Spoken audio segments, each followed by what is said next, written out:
Tom Fitton deserves all those things and more as one of the voices in the wilderness there, Tom, with the Russian collusion hoax. Thanks for joining us this morning.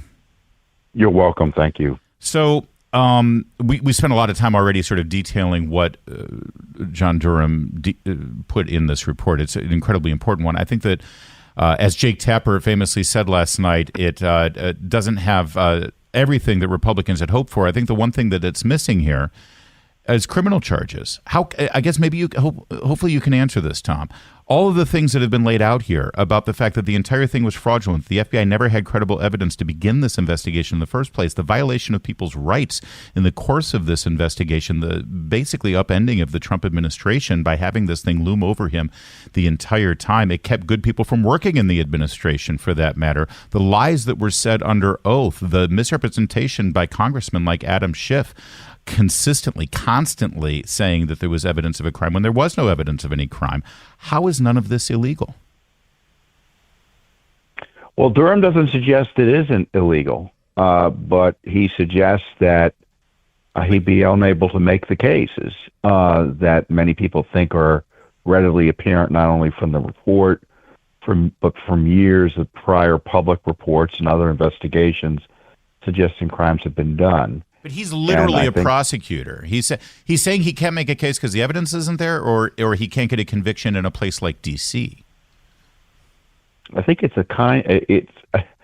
section of the report is worth rereading, but he raises all of those issues. We ran into that in the investigation of Hillary Clinton. We found back from the Whitewater days that the prosecutors thought they had the case against Hillary, but no D.C. jury would ever convict her. And I think that was kind of Durham's position. Do I think it was? Do I think it's justified? No. Right. Do I think it's the right decision? No. But that's where we are. And I've been trying to warn folks. There was no indication that he was going to go after the targets that many Americans thought should have been targeted. But here we have a report that shows, in my view, that Trump and people around him were the victims of unprecedented government corruption. And as I noted in my statement about it yesterday, never before in American history has so much government corruption faced so little accountability. And to me, it's inexcusable. A lot of information in here that's worth having, and it's strong vindication of President Trump because it not only strongly suggests or details how the FBI interfered with the 2016 election, but how his presidency was derailed and how it echoed through 2020. So there were two presidential elections compromised by this corruption. Yeah, and even talking about elections being compromised, we see it to this day. If you doubt the election, if you worry about our election processes, you're turned into a conspiracist. When you look at what Durham has laid out, or you're prosecuted, you're prosecuted, Julie. Exactly. Yes. I mean, talk to me about that. About how.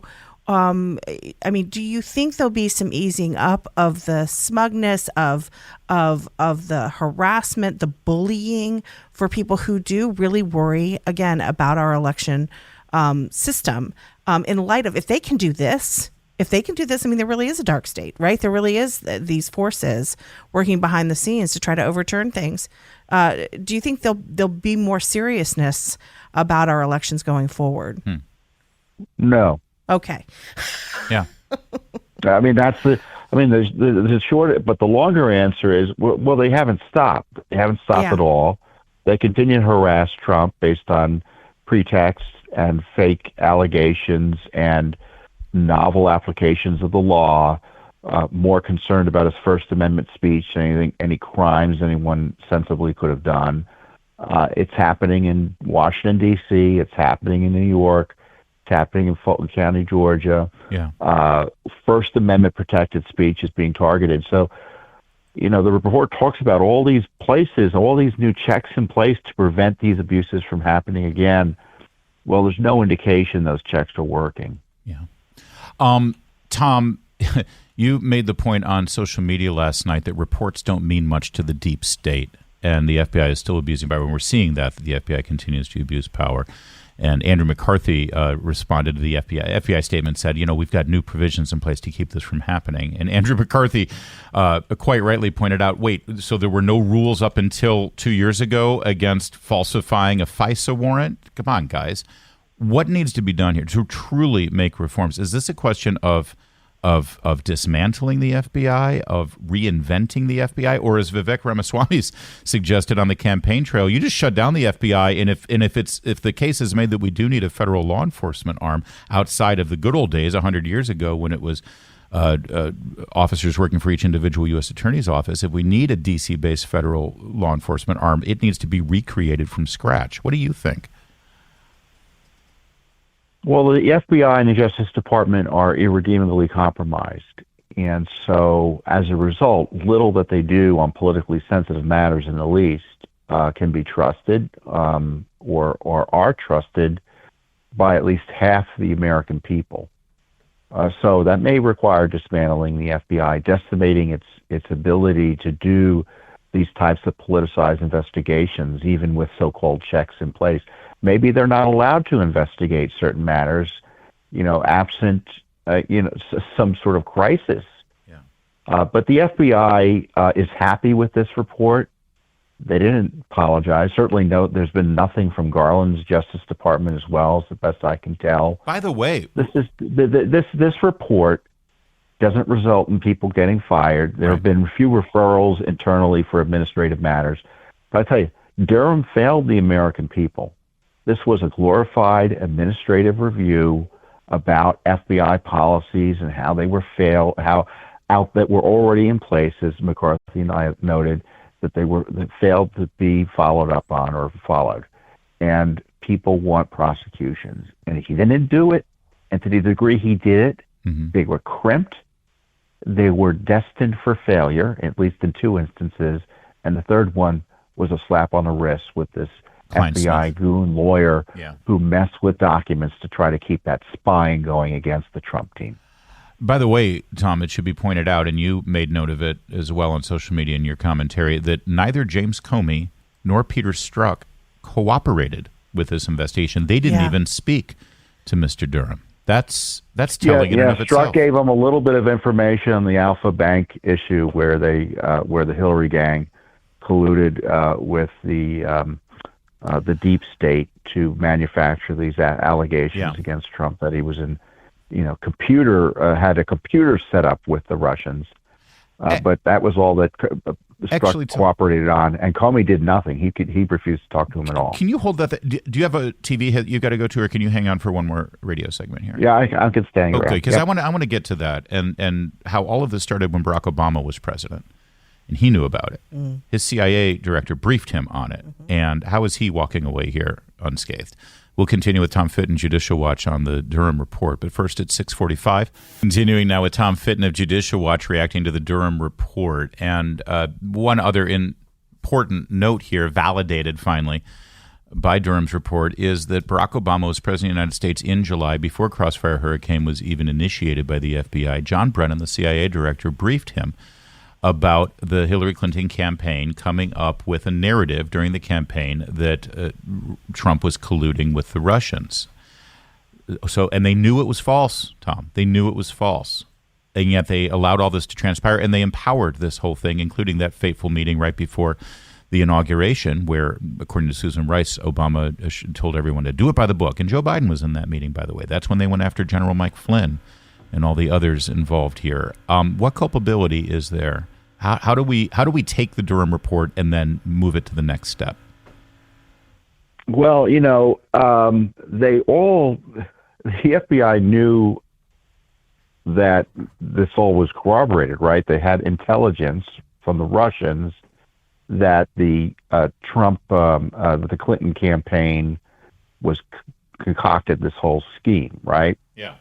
And so they didn't know whether it was accurate or not. But of course, they were working at the time with the Clinton campaign to push this. So it wasn't like they didn't know the Clintons had an interest in it. So it's not like this was just something out of the blue. The CIA director briefed the President Obama on it. And you raise a good point because, they never stopped. They continued this is August of 2016, just a few months before the election. They continued to withhold this type of information from the FISA courts. The FISA courts, by the way, dropped the ball because they didn't even have one hearing on these issues. They had these 4 applications for spying on the Trump team and not one hearing for the record. Because I know that because we asked and they said, no, we don't have anything. And then later just as Trump was coming in, you had Biden, remember, and Obama, and all the president's men and women in the Oval Office in that meeting in January, declining and deciding and figuring out ways to withhold information from Trump and target him. Literally the day after that, Comey went to Trump and briefed him on these allegations that that they knew the Clinton campaign had originated. But Tom, they had reason to know what was a scam. Right. So they all were in on it. Here's what the American people hear when they hear you say that, and that is true. It's 100% true, everything you just said. What they're hearing is that the President of the United States, along with every person in power in the final weeks of the Obama presidency, put into place a scheme that would undermine the incoming president, spy on the incoming president, lie about fake criminal activity of the incoming president, all in an effort to undermine and thwart the will of the American people, because the American people, like it or not, elected that president. How is that not treason? I mean, the American people voted for Donald Trump, and here they are plotting to ruin him. And under false pretenses. This is the will of the American people, like it or not. I mean, I've been lectured to about the peaceful transition of power in January 6th. Excuse me, they didn't have to storm the Capitol because they used the power of the government to stop the peaceful transition of power. Well, Larry, Julie, and dear listeners, look up the definition of seditious conspiracy. Yeah. And look at the Justice Department's hysterical use of that theory of law to target people who were disputing the January 6th election, That's successfully so, with D.C. juries here in D.C., and apply it to this situation, and you'll find it fits quite nicely. Yeah, it does. Well, listen, I know you know that, and here I am venting because I feel like that's what people are doing when they hear us as they're driving on the beltway. The report's important, but it's also an indictment of the failure of our system of government to hold those who want to destroy our system of government accountable. And we're still facing this conundrum right now. Yeah. Because they're again targeting Trump on pretexts for political reasons, and it's as bad, if not worse, than what happened in 2016. Why would we think the DOJ and the FBI are any more honest this year than they were a few years ago? And that's why it all needs to be upended. Listen, should the American people once again choose President Trump as the commander-in-chief, I hope that Tom Fitton is on the short list of people to come in and help reform all of this, since you have seen it all there at Judicial Watch. And you were right about all of this. You and I have had conversations about this going on 8 years now, Tom, and thank you for all the great work that you did. You're welcome. Thank you.